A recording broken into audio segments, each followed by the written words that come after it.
ఈ చిన్నారి బాలికలకు పళ్ళు పోస్తారు.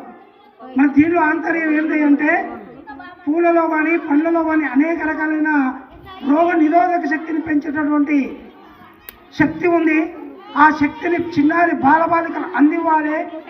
వారు ఇప్పుడే ఎదుగుతున్న పిల్లలు కాబట్టి వారి శరీరం దృఢంగా ఉండాలి అనే ఉద్దేశంతో మన పెద్దవాళ్ళు ఈ ఆనవాయితీని మనకు అందివ్వడం జరిగింది.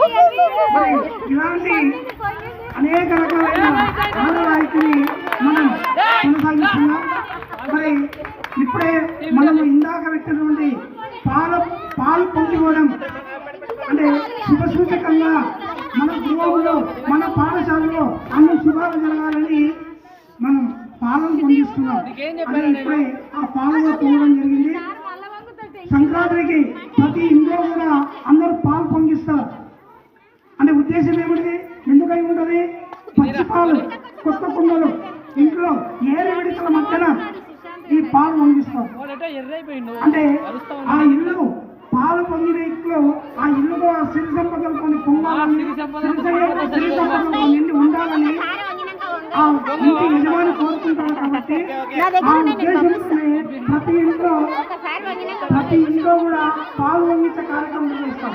మరి ఇక పాఠశాలలో మరి ఇక్కడ అవసరం